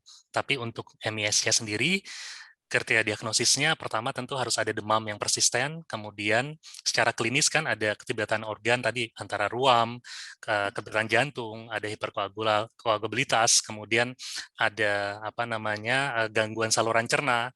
Setelah itu harus ada bukti hiperinflamasi, hiperkoagulasi, dan bukti pernah terinfeksi. Jadi kelihatannya memang dari kriteria diagnosis itu kita bisa membedakan apakah ini reinfeksi, infeksi akut yang kedua, ataukah multisistem inflammatory pasca infeksi. Gitu, Prof. Iya, terima kasih. Saya rasa tidak terlalu banyak yang ditanyakan dari peserta saya, tapi masih penasaran mengenai apakah MIS ini juga andai kata bisa diatasi, itu menjadi faktor yang menentukan seseorang akan menjadi long COVID atau tidak? Atau MIS ini sebetulnya sama sekali berdiri sendiri. Jadi MIS bisa sembuh tanpa long COVID atau bagaimana dok? Silakan Dr. Robert. Ya, terima kasih Prof. Pertanyaannya sangat challenging gitu ya Prof ya. Kalau kita lihat dari patofisiologi yang diajukan tadi di JAMA, jadi ada kelompok tengah yang akan masuk dalam MIS gitu ya. Sementara kelompok yang akan masuk long COVID adalah yang berat, yang bagian paling atas gitu. Tapi sama-sama ceritanya di hiperinflamasi respon yang terjadi. Nah, sekarang kembali lagi pada kita mendefinisikan long COVID itu sebagai apa. Nah, kalau long COVID kita definisikan sebagai gangguan organ yang terjadi pasca yang bersangkutan terinfeksi COVID, tetapi tidak ada lagi dokumentasi bahwa infeksinya aktif, maka sebetulnya sisa-sisa sequel yang terjadi pasca MIS ini pun dapat kita masukkan di dalam kategori long COVID dalam arti yang lebih besar. Nah, yang punya lagi datanya sebetulnya anak, Dr. Yogi, tapi saya sedikit menyampaikan. Jadi contohnya ada kelompok pasien yang kemudian terjadi gangguan kardiak yang sifatnya persisten pasca MIS gitu ya. Nah, kalau dalam cerita tadi long COVID itu adalah sisa gejalanya, maka kita bisa katakan mereka yang kemudian memiliki gejala atau tanda ekokardiografi yang sisa menetap pasca MIS ini pun dapat kita masukkan di dalam kategori long COVID yang dalam kategori definisi long COVID-nya. Demikian mungkin yang bisa disampaikan Prof. Pratiwi. Mungkin Dr. Yogi bisa gambarkan lagi. Silakan Terima Dr. kasih. Yogi. Baik, terima kasih banyak Prof. Pratiwi, Dr. Robert. Jadi kembali ke timeline ya Prof ya. Kalau kita bedakan kan ada COVID yang akut ya, kemudian ini kan yang post akut, kemudian long COVID. Kalau long COVID mungkin dikatakan lebih dari 12 minggu sejak infeksi COVID-nya. Nah, gejala apapun yang persisten akibat dari infeksi COVID-nya, kalau dia persisten lebih dari 12 minggu, maka dikatakan long COVID. Nah, betul sekali, salah satu yang kita khawatirkan dari MIS-C yang tidak didiagnosis dan tata laksana dengan baik adalah keterlibatan gangguan fungsi jantung yang menetap itu Prof, dan itu kita sudah temukan ya. Seandainya ini menetap lebih dari 12 minggu, maka sudah masuk ke kriteria long COVID itu Prof. Ya, terima kasih. Masih ada pertanyaan sebetulnya mengenai pasca vaksin, karena tadi juga dicetuskan oleh Dr. Robert dan Dr. Yogi sendiri ya. Jadi kalau memang ada MIS pasca vaksin, itu tata laksananya apakah sama, ataukah kita anggap ini adalah KIPI? Silahkan. Ya, terima kasih Prof. Ya. Jadi sebetulnya beberapa minggu lalu tuh kami merawat pasien gitu Prof dengan GBS, jadi polineuropati gitu ya, GBS yang kemudian terjadi pasca vaksinasi COVID gitu ya. Tapi ya kami masih sangat hati-hati memasukkan ini ke dalam kategori MIS gitu ya, karena kan ceritanya akan jadi panjang sekali, akan jadi gorengan publik kalau memang ternyata ini mengakibatkan ini dan kemudian panjang ceritanya sehingga partisipasi pasien untuk vaksinasi menjadi lebih menurun gitu. Tapi apakah memang ini mungkin terjadi? Ya sangat mungkin sebetulnya ini terjadi pasca vaksinasi gitu ya, karena kan antigennya masuk dan kemudian dipresentasikan dan mengalami respon imun yang hiperinflamasi. Tata laksananya apa? Kami men-treatnya seperti kami men-treat pasien MIS yang tadi sama-sama ya kita berikan IVIG dan sebagainya. Jadi tidak ada hal khusus, dilaporkan juga belum pernah ada laporannya Prof, tapi ya ini menjadi wacana yang menarik di depan karena bisa jadi sebetulnya kita berhadapan dengan kejadian seperti ini. Dan apakah ini masuk KIPI atau tidak, ya kalau memang kita bisa hubungkan dengan kejadian sekuensial pasca imunisasi, ya kita bisa sebetulnya masukkan dalam definisi KIPI sesuai dengan apa yang disepakati. Demikian Prof. Pratiwi. Ya, silakan Dr. Yogi. Mungkin kalau anak-anak kecil nggak ada ya, tapi kan sekarang banyak anak sudah divaksin. Silakan. Baik Prof. Jadi ya hipotetikal kan itu mungkin terjadi Prof ya, tapi pada kenyataannya dari data yang ada dan pengalaman klinis di lapangan yang kita temukan sejauh ini kan memang kasus MIS itu kan lebih banyak ditemukan pada anak. Dan tahun lalu kan belum ada anak yang divaksinasi ya Prof ya, baik usia di bawah 12 tahun maupun 12 sampai 17 tahun. Jadi sampai sekarang kalau tadi Dr. Robert ada satu pengalaman pasca vaksin, kalau kami dari literatur dan pengalaman klinis belum menemukan adanya anak pasca vaksin yang kemudian mengalami MIS-C itu Prof. Ya, terima kasih. Jadi ini sengaja saya tidak sampaikan pertanyaan dari sejawat yang menanyakan vaksinnya vaksin apa sih gitu. Kalau disebutkan tentu saja barangkali akan menjadi berita viral gitu ya. Selain itu juga kalau kita tahu penanganan KIPI dan penanganan COVID itu secara asuransi itu berbeda kelompok, berbeda golongan. Jadi memang sekali lagi keterampilan klinis dari tekankan sejawat terutama yang mengikuti webinar ini menurut saya harus terus-menerus ditingkatkan. Memang mungkin sulit untuk memperoleh kasusnya, hanya ada di beberapa rumah sakit rujukan saja, namun saya mengharap bahwa sarana seperti webinar saat ini cukuplah gitu ya untuk memberikan wawasan. Saya mengharapkan bahwa Dr. Robert dan juga Dr. Yogi akan menuliskan pengalamannya dan juga temuan-temuannya untuk kemudian dipublikasikan untuk pengembangan dari panduan pelayanan klinis yang saya rasa sangat ditunggu-tunggu oleh teman-teman di setiap rumah sakit di seluruh Indonesia. Saya rasa barangkali ada lagi yang mau disampaikan pesan bagaimana kita ini harus aware sebagai dokter kepada MIS ini, baik dari dewasa maupun pada anak-anak. Silahkan Dr. Robert. Ya, terima kasih Prof. Pratiwi.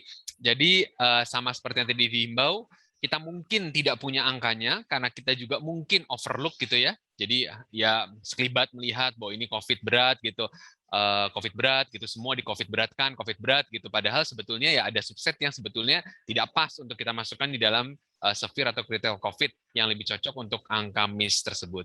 Yang kedua, menjawab challenge dari Prof untuk menuliskan. Jadi ini sebetulnya hal yang baik yang saya mau memuji Ikatan Dokter Anak gitu ya, yang sangat solid sekali. Dewasa itu akan sangat sulit untuk solid dalam hal menggabungkan data nasional di tingkat nasional bahkan. Jadi sebuah panggilan juga untuk semua klinisi dewasa yang memang terlibat dalam penanganan COVID, baik itu dari anestesi ataupun dari penyakit dalam ataupun dari paru, untuk bisa berkolaborasi menghasilkan karya data epidemiologi COVID-19 seperti yang ditampilkan oleh teman-teman sejawat dari IDAI. Jadi sangat baik sekali untuk merepresentasikan Indonesia di dunia internasional. Mungkin itu sedikit himbauan atau apa yang bisa saya sampaikan baik dalam aspek penanganan pasien ataupun dalam aspek research. Terima kasih Prof. Pratiwi. Silakan Dr. Yogi. Terima kasih Dr. Robert. Terima kasih Prof. Pratiwi. Jadi semakin segini kita semakin belajar kalau anak itu memang populasi yang khas gitu ya. Anak bisa tertular, juga bisa menularkan COVID, walaupun selalu dikatakan sebagian besar anak gejalanya ringan, bahkan tanpa gejala, tapi ada sebagian kecil yang beresiko menjadi berat pada fase akut kalau anak itu punya komorbid.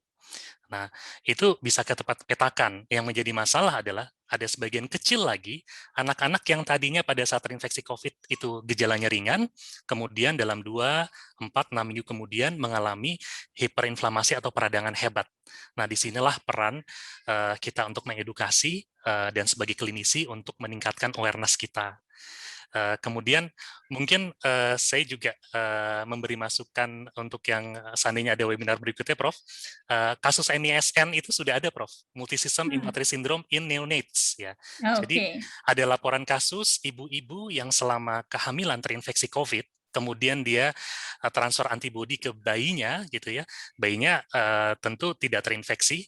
Pada saat lahir, dalam kurun waktu beberapa minggu kemudian mengalami sindrom hiperinflamasi. Ya. Jadi ini juga sesuatu yang harus dipikirkan, mungkin teman-teman dari POGI, teman-teman dari perinatologi pada saat menangani bayi-bayi sakit ya yang lahir dengan ibu riwayat COVID-19, MISN itu juga sudah dilaporkan. Terima kasih banyak. Ya, oh ya, karena tadi Anda berdua juga menyampaikan bahwa ada kemungkinan pasca vaksinasi itu bisa menyebabkan MIS, maka ada juga yang bertanya di sini, padahal kan kalau divaksin kan kita memang justru menginginkan immune response dari sel B maupun sel T itu meningkat dan menyebabkan MIS. Apakah dokter-dokter berpendapat kita tetap harus divaksinasi atau kemudian menyetujui orang untuk menghindari vaksinasi, Dok? Ini penting nih, Dok. Silakan, Dr. Robert. Ya, terima kasih Prof. Pratiwi. Jadi jawaban saya selalu melihat risk and benefit. Jadi berapa banyak laporan yang kita hipotesiskan itu terjadi pasca vaksinasi, dengan berapa besar keuntungan yang bisa kita dapatkan dengan pemberian vaksinasi. Tentu jawabannya jauh lebih besar keuntungan yang bisa kita dapatkan dibandingkan dengan risiko atau potensi terjadinya MIS pasca vaksinasi. Maka jawaban saya adalah tetap mendukung program untuk pemberian vaksinasi pada seluruh layanan kesehatan. Terima kasih, Prof. Pratiwi. Ya, terima kasih. Dr. Yogi, ini yang sebentar lagi anak-anak kecil pun sudah bisa divaksin. Ya, jadi tentu melihat tadi sama Prof ya, berapa besar manfaat yang didapatkan dari vaksinasi. Jadi kita tahu kejadian MIS-C pada anak itu kan terjadi tahun lalu peak-nya. Nah, pada saat itu tadi juga dia menanyakan apakah berkaitan dengan varian ya. Waktu itu kan varian alpha yang lebih dominan. Kemudian belum ada vaksin untuk anak dan itu terjadi gitu ya. Dan tahun ini kita juga temukan dan sampai sekarang belum ada laporan anak-anak pasca vaksin kemudian mengalami MIS. Jadi keuntungan dari vaksinasi, efek protektifnya sudah ada gitu. Sementara untuk KIPI dan apakah berkaitan dengan MIS-C ini hanya masih hipotetikal gitu. Jadi tentu kita tahu mana yang lebih baik untuk dipilih.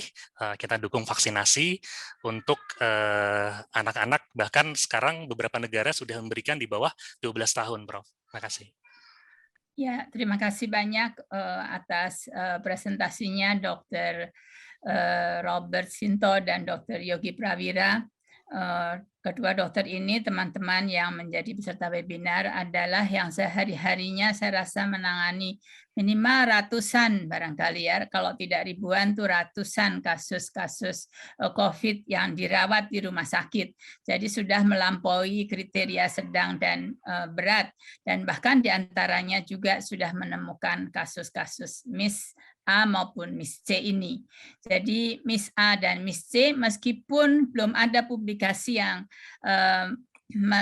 mempublikasikan persentase misalnya berapa banyak, siapa saja yang kira-kira akan terkena di Indonesia ini, faktor-faktor risiko apa saja atau komorbid apa saja yang barangkali bisa mempercepat atau mempermudah timbulnya MIS dan seterusnya. Saya rasa ini semua masih harus dipelajari atau didalami.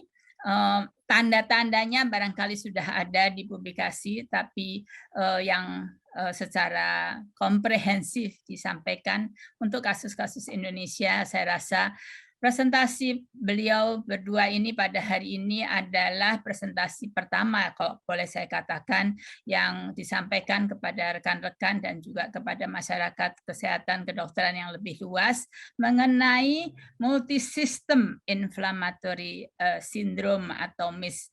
Saya mengharapkan bahwa ini merupakan pembelajaran yang sangat baik bagi kita semua, dan mudah-mudahan kita yang mungkin mempunyai kesempatan merawat tidak MIS, tidak terlewatkan bila ada kasus-kasus MIS baik di A maupun di C.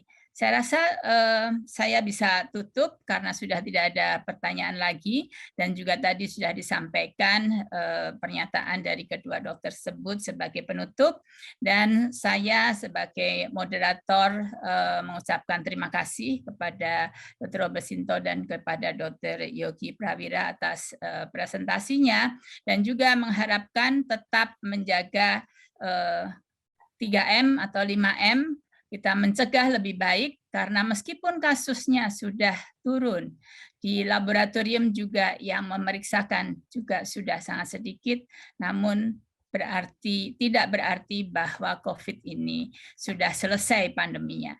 Saya rasa sekian, terima kasih kepada Indo Anesthesia.